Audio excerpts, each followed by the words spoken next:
If you're a real estate agent and you're tired of cold calling, door knocking, and spending money on ads, then subscribe to this podcast. We discuss leveraging the power of YouTube for your real estate business and how these strategies earned us over $1 million in GCI our first year in real estate. My name is Levi Lascsak and my partner is Travis Plumb. Let's get started. Welcome. This is Passive Prospecting, YouTube for Real Estate, and we are live as usual. Beautiful Tuesday morning, at least here in Dallas, Texas. I'm not sure where you're at. Let me know in the chat where you're coming from. I can see, and let me know you can hear me okay.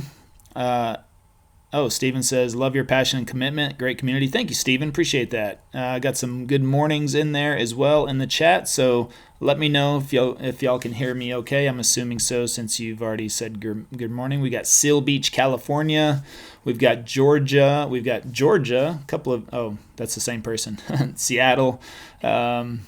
What's up? So, all right, we're hitting coast to coast. Fort Lauderdale, Broken Bow, Oklahoma. All right, Susie says can hear you well. Great. Naples, Florida. Good. We got a good mix in here. Oh, there's Chrissy. Well, welcome. Hello. How are you? Doing great. Starting off a great Tuesday. Oh yeah. Is it how's the weather in Georgia? Fantastic. It's going to be 80 degrees I think tomorrow, so not quite 80 today, but close. Oh yeah, 84 for us today. 84. It's beautiful. It's nice to see the sun for once and forever. Oh yeah. All right, well, we're getting kicked off and getting going here. So we're talking about major mistakes to avoid when creating your YouTube channel. That's the topic of today. So again, the reason we do this live is because we love feedback. We love questions. So this is your opportunity. You can throw them in the chat. Chrissy, if you don't mind, keep an eye on the chat. And we'll get to any questions that you may have. And this is your opportunity, and that's why we're here. We're here for you. To answer your questions, but also I tend to rant from time to time, so we'll get started off. I just kind of made a short list real quick, and then we can kind of run through those or discuss them more in depth, or if you have particular questions on any of these, we can go down that route as well. So we can start off with number one. We're just going to go down the list of what I put. Number one major mistake to avoid when creating your YouTube channel is not buying our book. Sorry, I had to throw that in there because we do have Passive Prospecting coming out in 2 weeks now, March 7th. Very excited about that. And really, I would say that is a true statement, though. This is going to be the blueprint. The thing is that I talk highly of YouTube Secrets by Sean Cannell, Benji Travis. I love that book. It really helped me understand fundamentals and principles of the platform. I would just say the part that was missing from it is the how-to, kind of a step-by-step process in there. And I know you're probably thinking, well, that may be difficult to, showcase on in a book for YouTube. And I think there's going to be some things lost in translation a little bit, but, we tried to build it out as easily as possible, as easy to follow as possible. And it is really a pretty good guide. Now, we start the first half of the book. The first 9 chapters are the principles. We call them the passive prospecting principles. That really sets up the stage, talks about the why.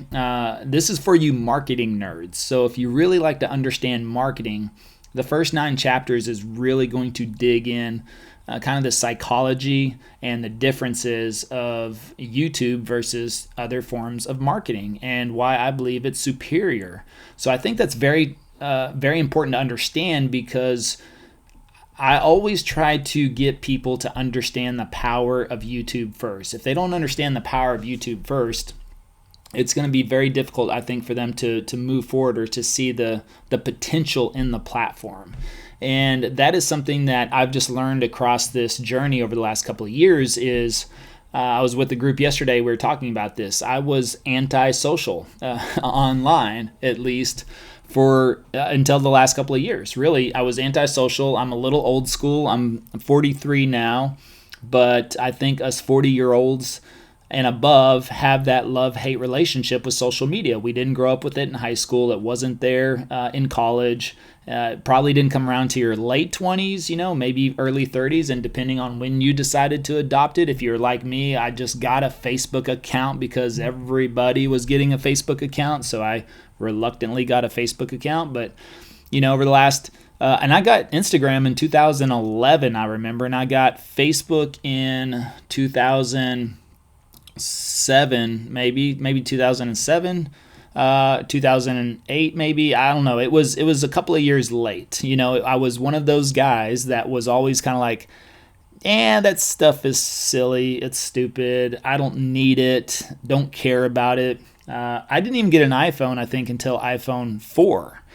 And that is something that, if I could change one thing, I don't regret anything. I'm happy where I'm at in my life. But if I could change one thing, it would have been to take internet and technology more seriously, because I remember, I was right around 20 years old, coming out of the military, in the early 2000s when the internet was really starting to gain traction. And I just wonder, I don't dwell on it, don't think about it, but sometimes you just have those moments where you're like, man, I wonder if I would have taken the internet seriously back then.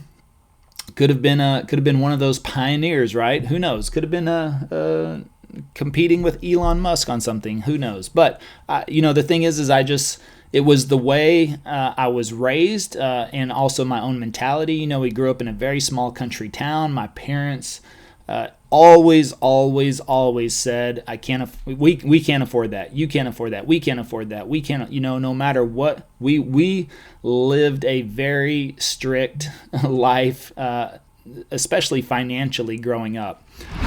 Allow me to take a quick break to remind you that we have very important links in the description below. If you want the full story of how we closed over $1 million in commissions our first year and over $2.3 million in commissions our second year, check out the first link. Also, you have the link to our #1 Amazon best-selling book, Passive Prospecting. Last, if you enjoy this podcast and you're a giving person, leave a 5-star review, please. Now back to the episode. I literally got all my clothes at garage sales or from my 2 older brothers. Never went to a department store, never went to Fort Worth or Dallas. We lived 2 hours south of Dallas, growing up in this country town. Never, ever, ever went to the mall. Never. My mom stayed home, cooked every meal. We ate the school lunches. We only ate out Sunday afternoons after church. Went to Mazzio's Pizza. That's when we got pizza, and I would get usually $1 to play video games. So at that time, they were 25 cents a game, so I could play 4 games. And Sunday afternoon was the only time we ever went out to eat for dinner. Otherwise, my mom made dinner. And if I was going to get some new clothes, it was going to be garage sale shopping on Saturday mornings. And that was it. I never had a brand new pair of shoes for the first day of school. I'd go to school and all the other kids would have a brand new pair of shoes, their new clothes. They would be all dressed up. I mean, I remember some of the kids, had polo shirts, polo shirts they were going to outgrow probably within 6 months or a year anyways. Parents buying them $60, $70 polo shirts. And I don't know, I never really thought about it. Didn't really... wasn't really on my radar, but I always thought, man, those are some cool kicks. It was one of my dreams to always to have a brand new pair of shoes on the first day of school. It wasn't until I got into high school and started kind of working my own jobs that I could buy my own pair of shoes to do that. But that's the thing, just grew up in that mindset, that mentality, college. That's why I didn't go to college. My parents didn't go to college. My 2 older brothers didn't go to college. And that's the way we were raised. You can't afford college. My parents had no clue about scholarships, tuition assistance, financial, none of that. Never even entertained that thought. I thought we had to pay for everything cash, which, we didn't have cash, which is why I wouldn't go to college. So, I was very limited in my beliefs. And that was embedded in me for the first, 20 years of my life. I went into the military whenever I was 19, and it wasn't until I met Michael Reese and we started selling gym memberships at Bally Total Fitness, and he opened my eyes up to sales, and that's when I found Brian Tracy, and he took me to my first self-education event, you could call it, which was a Brian Tracy event, and that was the first time I'd ever seen somebody talk about improving your sales, self-education, investing in yourself, expanding your mind, changing your mindset. And I was blown away by it. I was like, wow, this is really, really powerful. I had just gotten a $300 credit card, $300 max limit credit card. And at the end of that, Brian Tracy spoke for free. And of course, that's what he did. He traveled the country, spoke for free, because he would sell the shit out of his programs. And I went straight to the back of the room at the end of that day, and I maxed out that $300 credit card I had. And it was something I couldn't afford that was supposed to be for emergencies. But I bought, I think, 6 different programs, and that's whenever you bought the CD sets. And so each program had like six CDs in each one of them, which was like the psychology of selling, the psychology of closing, the top 100 closes, I don't know, it just was 6 different programs. So I just bought whatever I could. That's what really started to shift my mindset. But still, those programs helped me become a better salesperson. They helped me become, a better individual in my craft. And I still saw that, and they taught me how to be better one-on-one sales. And so I looked at, the internet early 2000s,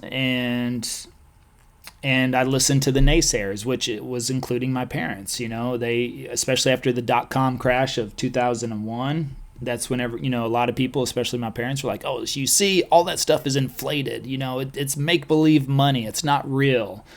And that's what I believed, And so I just thought, yeah, the internet, not that important. So what? Who cares? I'm just going to get better at my one-on-one sales and try to be the best salesperson one-on-one. And I pretty much did that over the next 18 years.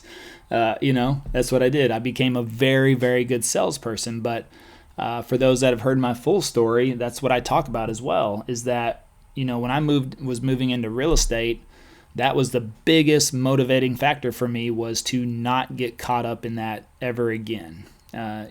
Because now I had learned and expanded my mind so much, I started to really research marketing over the last several years versus sales. I was always getting better at being sales, but whenever I got deployed, whenever I got sick, whenever COVID came around and shut down my that business, all those outside factors took me out of the picture. And whenever I wasn't able to sell, I wasn't able to make money because it was dependent upon me.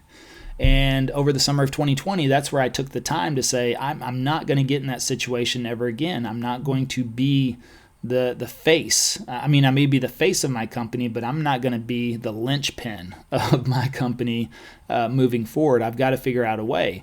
And that was a big reason why I did not want to get into real estate, was because I didn't want to get caught up in one-on-one sales again. I didn't want to be a transactional agent. So I took the summer of 2020 to really think about it and to ask myself very difficult questions, which is, first of all, how do I start over without starting over? How do I scale myself? How do I, implement people and processes, especially without spending a ton of money from the very beginning? And I had to think about that. I had to think about that quite heavily to figure out how would I do that. And I figured that would be through social media. And up to this point, it was, I had maybe 300 followers from an account from Instagram that I started in 2011. So you're going on almost 10 years of having Instagram, and I had maybe 300 followers. Which, probably my extended friends and family there. Facebook, I had maybe, 200-300 people on Facebook as well. Maybe a little bit more because, all your high school buddies catch up with you and stuff on there. But that was it. I never really did much on there. I didn't post much. I always felt like it was bragging or, self-serving and just, again, that type of mindset. But over the summer of 2020, that's whenever I realized I've got to change. I have to change or nothing's going to change. And I got to think differently. And I've got to put things into place and systems and processes. And how do I do that? And how do I scale myself? And, as I started to research and dig into different platforms, and I started to learn that YouTube was a search engine versus a social platform, then I realized, okay, I can start making videos and let those videos do the selling for me. And then I'm working on just duplicating myself. I'm duplicating myself every time I make a video. I'm cloning myself, right? I'm creating a duplicate. If you've ever said, I just wish there was more of me. Well, if you wish there was more of you, get on video. And guess what? There will be more of you as soon as you make a video. And now, just on our Living in Dallas channel, we've got 330 videos. So that's like 330 me's out there talking about real estate every single day. And then you look at our passive prospecting YouTube channel, we just broke over 1,000 videos on that. And people say, wait, what, 1,000 videos? Well, yeah, we publish 2 or 3 shorts per day on that channel. And then that's where we post, speaking events and recaps and things like that. But that's how much content's going out, because I'm documenting everything that I do. So, otherwise there's 1,000 me's on the passive prospecting YouTube channel, talking to other real estate agents. That's our primary audience, is real estate agents. Now we have a book coming out, a book, and that book is going to get out, and that is a duplication of myself. Again, that is putting things out there. And so that was a very long story of, taking things seriously, investing in yourself, buying books. Whenever I say you buy our book, I mean our book will be the how-to on how to get started on real estate, or real estate on YouTube. And from what I know, like I said, will there be some things lost in translation? Possibly. We tried to break it out as easily as possible, but that's where, people that need that additional clarity are going to come through and work through our digital, our program, our passive prospecting program, because that's a full video, training program to walk you through everything step by step, and it'll be a nice addition to the book. But that's the biggest shortcut anybody could ever take to get started on YouTube. I mean, because that wasn't in place whenever I started. YouTube Secrets was there, yes, but it didn't really teach how to. It taught fundamentals and principles. YouTube Formula came out. Now, YouTube Formula, there is some things in there about, definitely how to design thumbnails, but I always felt like that was a book really designed for Mr. Beast of the world, people looking to get 20, 30 million views. I mean, they're talking about having 5 different thumbnails, and if it doesn't get 1,000 views in the first minute, they'll switch out thumbnails. I mean, that's just very, very dialed in on your channel. I don't know many real estate agents that do that are looking for the viral content. Now, hey, nothing wrong with that. And if you want to reach a larger audience that way, then that would be the way to do it. I wanted to focus on hyper local, focus on content for my area and turnover real estate clients. There are some agents out there that have a national audience. They talk about more general things in real estate. So they kind of give overviews and look at the national, and that gets them referrals. But I'd rather bring in business locally and get 50 or 100% of that commission versus referring everything out at 25%. And then also, depending on a whole network of agents to do that. I think it's lucrative, and I think it's definitely a good business model. And maybe I get to that point one way or another. I think that may be a direction I head to in general, but otherwise we know that hyper local in our city is very profitable and you can drive a lot of business by focusing on hyper local content versus just talking about national trends and information and things like that. So yeah, number one, really not taking the shortcut. I think that is a big mistake. In starting your YouTube channel, is not taking a shortcut. At least with the book, Passive Prospecting, coming out, I mean, that's going to definitely be a shortcut for the least amount of money. A very low barrier of entry to do that. That's on March 7th. So, and number two, I'd say learning.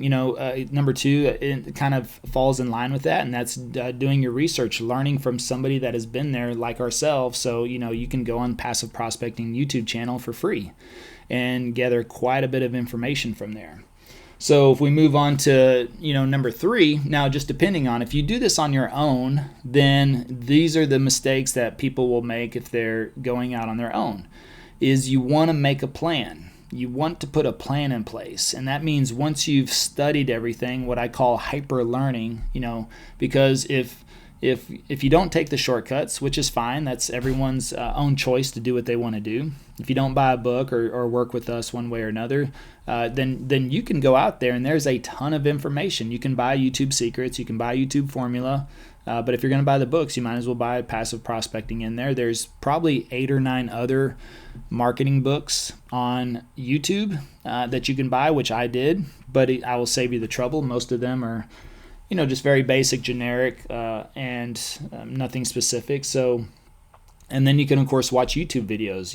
I watch Nick Nimmin, D Nimmin, video influencers, Think Media, Roberto Blake, these types of channels, Daryl Eves, those types of channels help me understand YouTube even more, help me understand the platform of YouTube. And then I started to figure out, how could I apply real estate to that?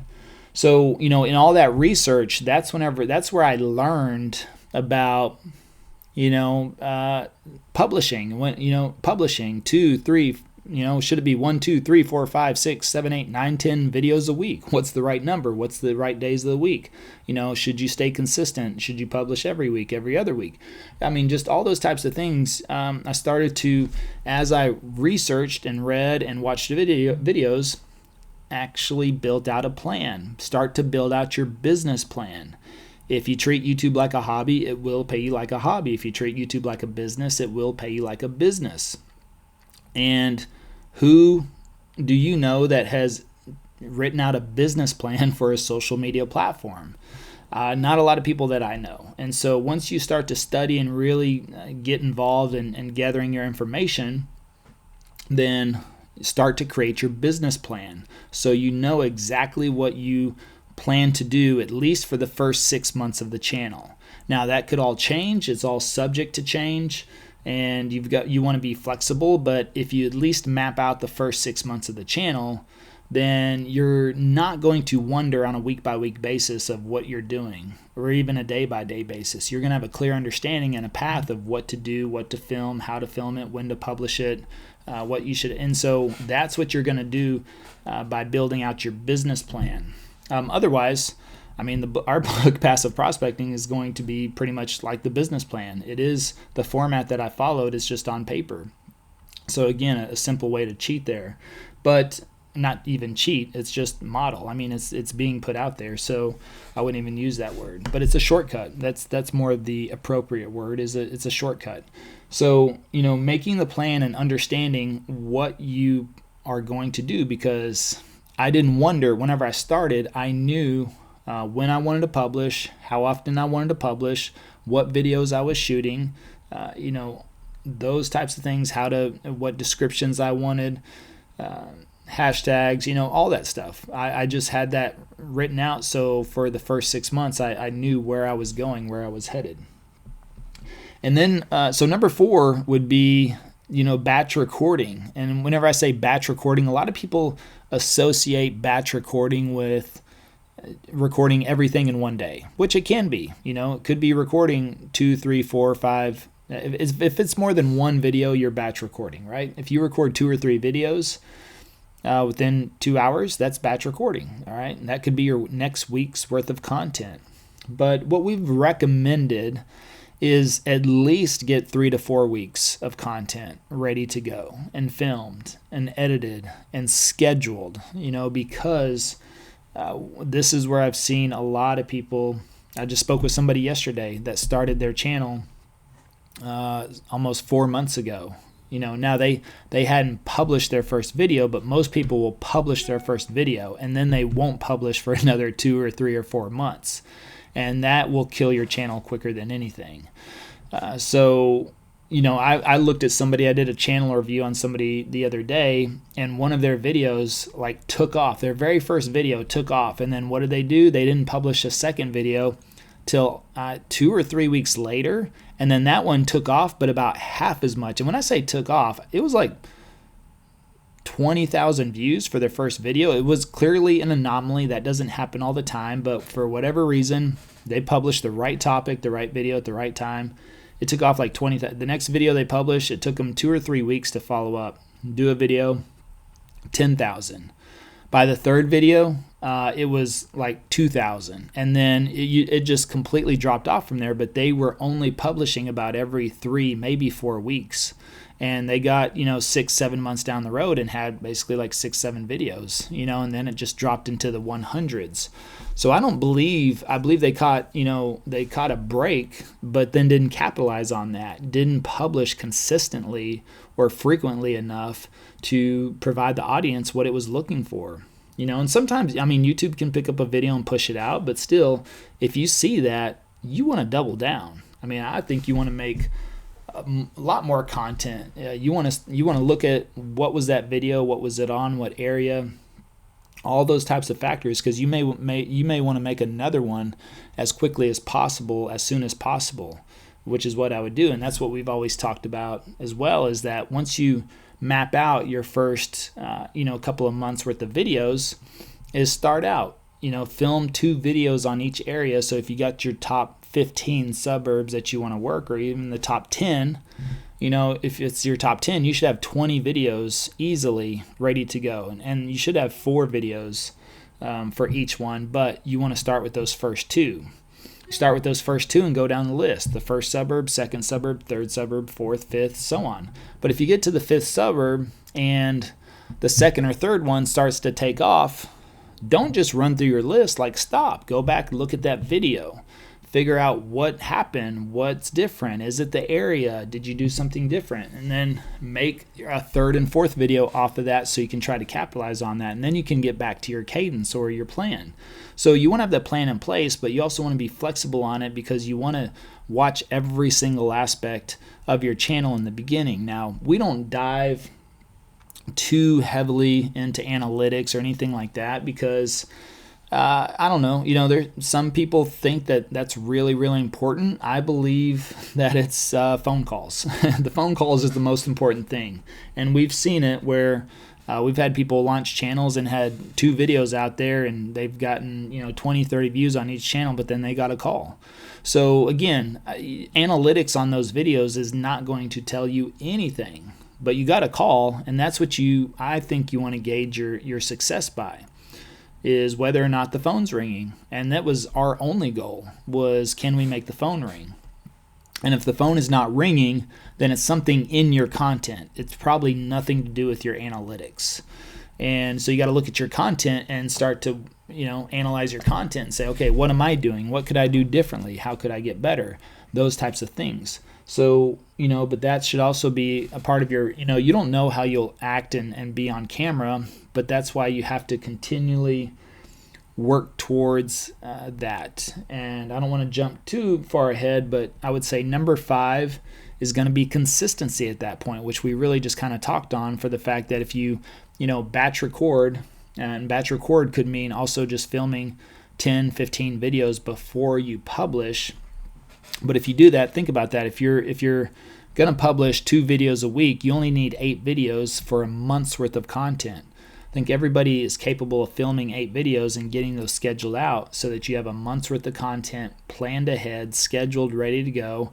And that will save you in case there's any interference that comes up, anything that gets in your way, anything that derails you for a week or 2.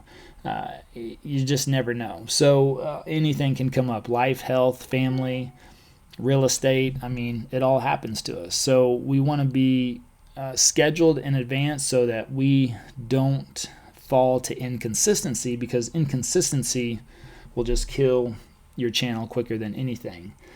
And then that leads into number 6, which is not improving. And so again, doesn't really matter the views or the subscribers, although views and subscribers, the more of them definitely help out. I'm not sure about subscribers, but views, definitely the more views the better. But you want people ringing the phone, calling you on the phone, sending you texts, scheduling Zoom calls. That's when you know your content is working. No amount of analytics or any of that is going to matter. Now, If you start getting more calls after a particular video, then you probably want to go back and look at that video. But again, you want to look at the content. What's taking place in the content? What am I talking about? What area? What tags, titles, hashtags? How does my thumbnail look? You want to analyze the video over the analytics. And that's why we don't really get a lot into analytics, because I can't really correlate it, to anything. I can't correlate it, because one of our most popular videos got 18,000 views in one day. In one day, 18,000 views. And you look at our chart and it's like a huge spike. So that's what we called mini viral. It's not 1 million, it's not 100,000, but 18,000 views in one day, that's a lot on YouTube. It's a lot. And that video currently sits around 70,000 views right now, and it's still growing. So, and it's about 6 months old. So it got 18,000 in one day, and now it's been steady to get a couple of thousand a month since then. But that month our leads were down, quite a bit. So what happened? Well, the video did well, but that was right during the month of the market change, the market shift, and rates, doubling and tripling overnight, and that dried up the phone calls. So, for us at that time, at that moment, what I realized was, well, content could be good as well, but again, conditions of the market can also determine that. So I'm looking for a lot more consistency. It was nice when it was wild, wild west, but we also don't want to be at the bottom end of that whenever it seems like the phone is not ringing. But, I think we have at least weathered that storm. At least it appears for it now. Did make fourth quarter a lot less desirable than we wanted to. We had some pretty good projections leading into third and fourth quarter, and that completely changed everything. So there was an impact, but we were still having the phone ring, and we were still getting clients and still putting deals under contract in November and December. Not as much as we wanted to or thought was going to happen based on the first half of the year, but it was still happening. And then January, first 2 weeks of January, very quiet. And then all of a sudden, the last 2 weeks of January started to really pop off. I think yesterday, over the last 2 days, we just put 4 deals under contract. So, and that was by 4 different agents on the team. So we're seeing, and the last half of January, the last 2 weeks, I think we put eight deals under contract, and which was nice. It's good to do that. I mean, if we can get back to 1 a day, that would be amazing. So, but at the same time, I know that's outside factors, that's outside market, that's rates, things like that. So what can I do? Well, you can make videos on trying to explain the situation a lot better. We'll do that. We do that in our lives. We're hosting a live tonight, and we'll talk about that stuff. And that's where we talk through that on these open Q&A forums that allow people to ask questions. And guess what? After we do a live, tomorrow we're probably going to have 4 to 5 reach outs just from that live. So if we can answer people's questions, get them comfortable, help them understand. I heard this saying the other day, it's not timing the market, it's time in the market. So if you're having a discussion with your clients, you should be asking them, how long do they plan to be in the market? Because another quote I love, which is, equity comes and equity goes, but the cash will always flow. So it really depends. Now that's more of an investor quote, but what they're saying is that equity is irrelevant if you're not planning to sell. Most people, when they buy a home, at least as a primary residence, will stay there typically right now, statistically, between 3 to 5 years. So if that's the case, given no unforeseen circumstances come up, now if there's a death in the family or major accident or life situation, you can't time the market. And that happens all the time. There's people that have to sell whenever they don't want to, and then equity absolutely matters. But that's just not the case with everyone. And so statistically right now, if somebody buys a personal residence, primary residence, they're going to be there between 3 to 5 years. And that's where you have to help people understand that even if you buy right now, right now you have the opportunity to get concessions, rate buy downs, cash back, no closing cost, owners pay for all kinds of stuff. You can work that in right now. So is it, and then you have the opportunity to refinance later. If rates drop down, they likely will.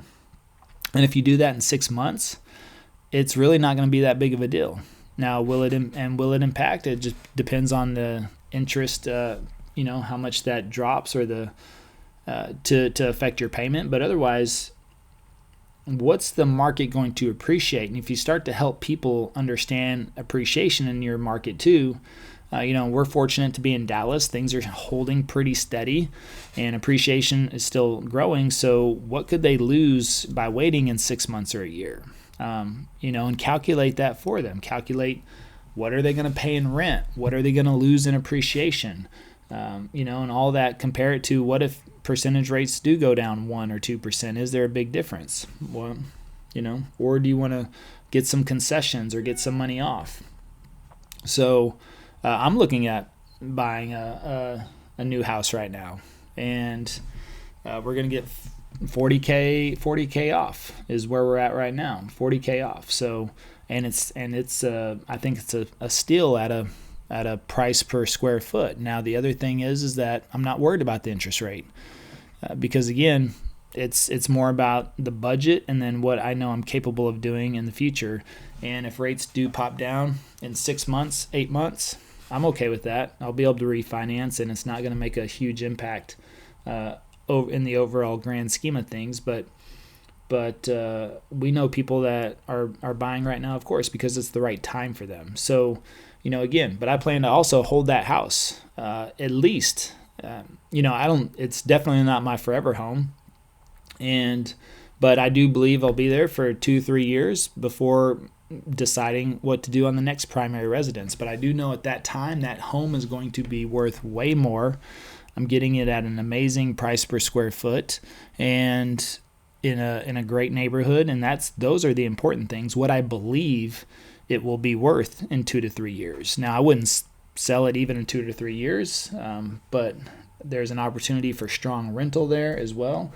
I'm in a position now too, based on all my research and things I'm looking into. If I'm getting hold of properties now, I don't think I'm ever going to sell them, at least for the time being, unless you're doing a specific fix and flip. But I sold a lot of my property, actually all my property off back in 2019. I thought, right before I got into real estate, by the way, I did some part-time investing. I had 7 rental properties, and I was kind of tired of dealing with it. I had landlord fatigue, but again, I wasn't following the people I'm following now. I wasn't digging into my own self-education and learning and understanding the importance of not just equity, but where true wealth comes from is the appreciation of assets. It's the appreciation of assets. So what assets do you hold? Number one, a YouTube channel is an asset. It's a digital asset.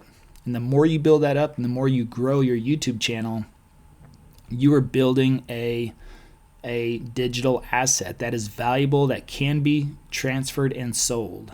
So that's number one. Number two, homes, real estate. Those are assets. They will appreciate. They will appreciate. Will there be some fluctuation? Sure. Could they lose some value? Yeah. But if you're not selling within a year time frame, maybe 2, you're usually back up to normal or even above that. Look at any lows in stocks or real estate, any drops, it usually rebounds even greater. So that's an asset, but there's no other asset you can grow at a significant pace than your own business. And that, you're not going to appreciate, real estate's not going to appreciate 1,000 or 2,000 or 10,000% in a month or a year, but your business can. Your business can appreciate 10,000 or 1,000%, based on the growth and the revenue and what you do and, how you market and advertise. But that's the number one way, is growing a business and building it up to bring in more revenue and more profit, and that is an appreciation of an asset. So, and I didn't understand that. I liked real estate. I like to dabble in it, but again, I was a part-time I would say, a part-time investor, just kind of doing some stuff here and there. And even whenever I was doing it, I didn't really look into it. And that is something that I just promised to myself I'm not going to do that anymore. And, in 2019, I I had landlord fatigue, and I wasn't looking at apps and systems and processes and things that I could put into place for those 7 rentals. I thought, again, it had to depend on me. That was still in that mindset of, I had to do everything. And so that's why I let it go, which, hell, if I would have held on to that stuff, or, of course, nobody, at least I didn't see a pandemic coming. And if I would have just held on to those 7 properties for another year, maybe year and a half, I probably could have sold them for, who knows, an extra $50,000, $70,000 each, But I wasn't in the market. I wasn't educating myself on that. But all of those were lessons learned. So whenever I lost my business in April of 2020, when everything shut down,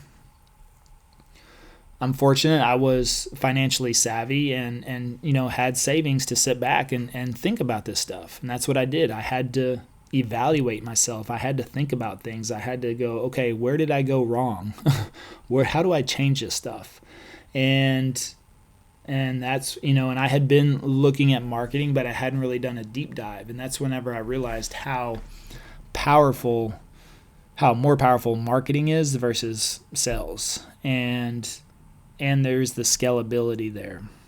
And it's the opportunity to scale yourself.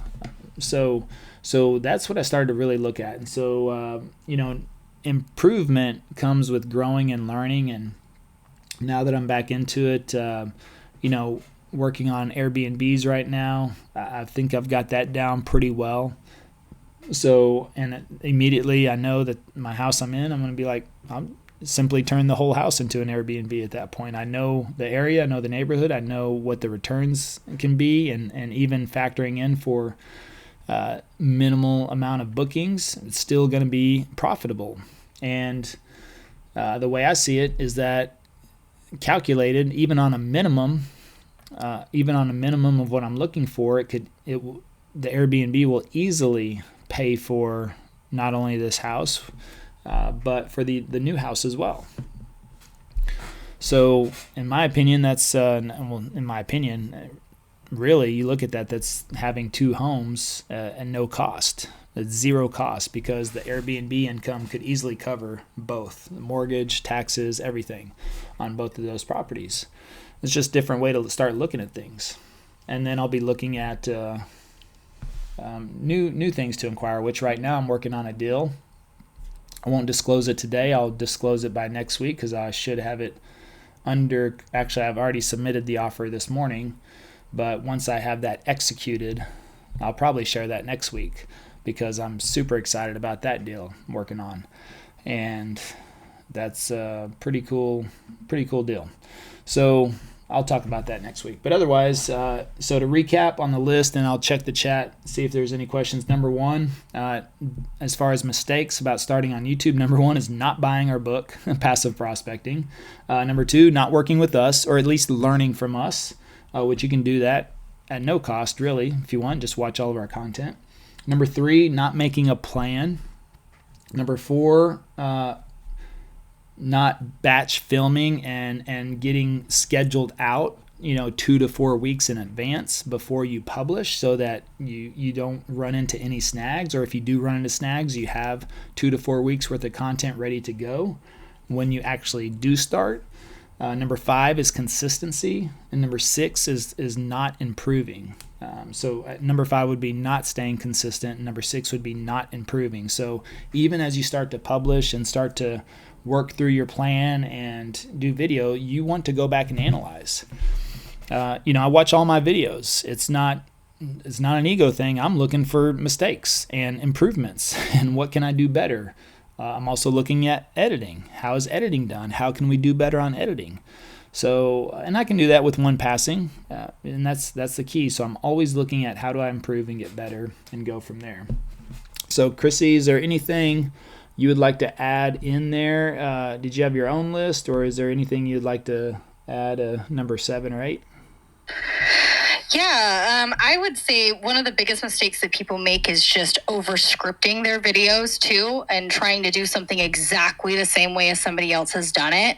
You know, we give you guys, and we purposely don't give people scripts. We get this question all the time, and we don't give like exact scripts for certain things. Now we will, give you suggestions on kind of the format for like the opening, the hook, the intro, that type of thing. But we don't over script our videos because it's not authentic, and people can read that authenticity through the screen. It's very apparent on YouTube. You can't really hide behind a script very easily on a long form video, especially. So over scripting a video and trying to overthink your content will really hurt you in the very beginning, and it comes across very inauthentic. So just making sure that you're very authentic on the screen, and part of that comes down to really understanding like how you want to present your material. I talk about brand archetypes a lot, and I think it's really important to understand your own personal flow when you're going into a video, and not necessarily trying to be the next person next to you, right? Like you have a completely different energy about you when you are on script or when you're on video. And so if you're trying to copy somebody exactly, that's where a lot of channels fail from the very beginning. It comes across pretty stiff with people when they're trying to be somebody or trying to emit a certain energy when that's not naturally your personal flow. So I would definitely say, you want to model and not copy. And we talk about this quite a bit, and kind of find your own personal flow with things, and that will help your channel to be a lot more successful from the very beginning. Another thing I would mention too is just to make sure that you're not obsessing over numbers or expecting a result too quickly. Because at the very beginning of a channel, if you're expecting to get a call within your first week or even your first month, you may be very disappointed because it is a slow burn. YouTube, especially on the long form side, it is something that you grow and you build to create a machine. It's not something that instantly starts pumping out leads for most people. Now, we do have that exception from time to time, but generally speaking, it's not just like a one-hit wonder where you go in and you do your first video and 10 people call you.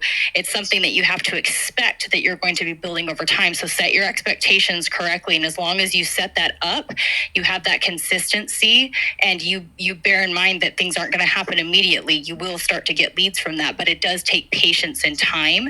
And the people who look at numbers and think, oh man, I'm not successful because my first video only got 15 views, or I'm not successful because I see somebody else in my market that got 10,000 views on their video and I only got 15 views. Well, you never know if somebody's running ads to their videos and to their channel. You never know if they're actually, if they've even been in the market long enough to get leads. You never know if they're actually getting leads from their channel at all. We run into people who have huge numbers and barely bring in any leads on YouTube. You'd be very surprised. So don't compare, and then just set yourself up with good expectations, and that will really help you at the beginning of your channel, especially. Yep. Yeah, that's a good point too, especially on I just saw a new channel. And they did a couple of builder videos. All their other videos have about 100 views. Their builder videos have like 20,000 views. And it's like, interesting. But I do know that, some people will work with builders, and builders are happy to spend money, and they're happy to co-brand, and they can throw some ad spend behind those model home tours or things like that. We've been testing out some model home tours on our channel, and they're not performing as well as our regular stuff. But that's something we're testing. And for me, it is what we are always working on. We're testing everything, and we're trying out this model home series. I know some channels have done well off of that, as far as I know, and that, again, Chrissy just made a very valid point as far as some views and subscribers, but at the same time, what type of business is being generated from them? For some reason, they may have some special sauce on the builders. They could be running ads. It could be organic. I'm not sure until I have a full conversation with them again, but we're testing it based on our own assumptions and what we want to try out. And some of the model home tours are not going as strong, but our regular content is doing well, and some of the videos that we've upgraded and improved on are doing much better. And so, it's just a constant process of trying to get better. I'm going to jump on the chat real quick, check out, see what we got. Cindy says, thank you, phenomenal room. Thank you, Cindy. Good to hear from you as well. How about videos that target sellers, landlords, so they list with us? Yeah, absolutely. Pauline asked about seller videos. Yeah, we do seller videos, and as we see more and more listings, coming from our channel, that's what you got to do. You have to create evergreen content, evergreen videos that are based on listings, not the regular old boring. Hey, I'm here at 123 Main Street, and let me show you this 3-bedroom 2-bath house. You've got to make it a lot more interesting, a lot more professional looking, and the higher the price, the better. Those types of videos definitely do well. But if you're in a market of $300,000 homes, you want to step up the videography. That is something I believe you want to invest in. Walking through there with the selfie stick, kind of like what we do in neighborhoods, I just don't think that appeals to sellers. So you want to step up production on seller videos if you want to attract sellers, because nobody's going to look at a video where you're holding a selfie stick unless you're absolutely hilarious and go, oh yeah, I definitely want this agent to sell my house, and do a walkthrough on a selfie stick. But if they see good production, good quality, good music, drone, footage, those types of things, and you can do that on a $300,000 house. You can make it look sexy in video. A little bit more difficult on those homes, but can be done. And we did it. It's one of our a very highly viewed video of ours. We had a listing at $495 and did the walkthrough on that, and we sold it within 9 days. The listing before that we just sold in 3 days, and that was not a good looking house. We had to go in there. We had to have the seller repaint, move some furniture, get some stuff out. Most of the home was empty, which is not ideal for filming, but with camera angles and the way we shot it, we shot around that stuff and still made the video look very well, and was able to sell that home, quickly. So, there's definitely things you can do there. Let me see.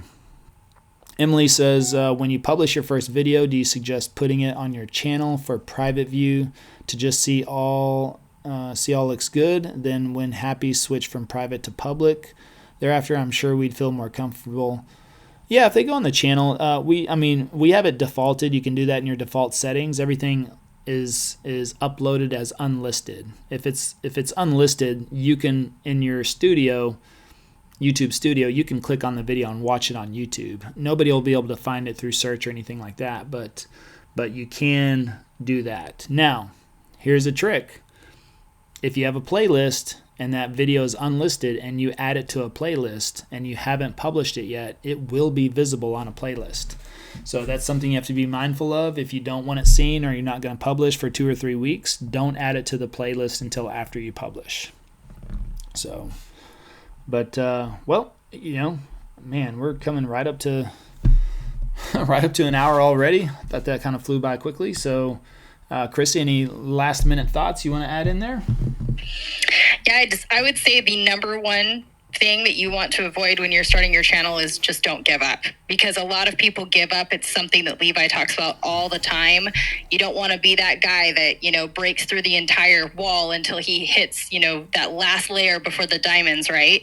You don't want to be that person, because if you continue to push through and make content with consistency, it may feel like you're running uphill with it sometimes, but those results will come. So I would say that's probably the biggest mistake that people give up too early. So just keep pushing on with it. And if you feel like things aren't working out, just keep on coming to our trainings, because you'll find what your personal flow is, and you'll find what mistakes, you'll work past those big mistakes that you make at the very beginning, and eventually those leads will come in. There you go. All right, well, I'm off to the races. Actually, I already been to the races today, but off to more races. So we will see you back here next week. Same bat time, same bat channel. Make sure you go to passiveprospecting.com 2 weeks. We are literally 2 weeks away from the Passive Prospecting book release. And check out our Facebook group, Passive Prospecting. We're going to be running all kinds of contests, giveaways. We're going to be giving away camera equipment, probably some cash prizes, coaching sessions, all kinds of stuff, discounts. All we need is some 5-star reviews on Amazon. So that's it. If you can get the ebook, which we'll be running an ebook promotion that first week, get the ebook. We'll be giving away all kinds of things. You'll be entered into, and I mean multiple prizes. So you have several opportunities to win, and I'll be giving away autographed books as well. If you buy the ebook up to a certain point, at least the first 50 or 100. We'll see how my hand holds up. I'm not used to writing anymore these days. Is it just me, or whenever you sit down and you try to write something, your hand starts hurting after like 30 seconds and you're going, wait, what is that? I remember I used to write 20, 30-page research papers, hand-write back in high school and stuff, and now I try to write for 2 or 3 minutes, and I forgot how to spell. I don't know if that's just me, but when you're physically writing things out now. So anyways, I'll see how many books I can run through. So I do know that we'll just be running all kinds of things. So check in at that time, and we will see you next week. Thank you for joining us on today's podcast. If you're interested in partnering with us to access our YouTube course and coaching at no cost, schedule a call at PassiveProspectingPartner.com.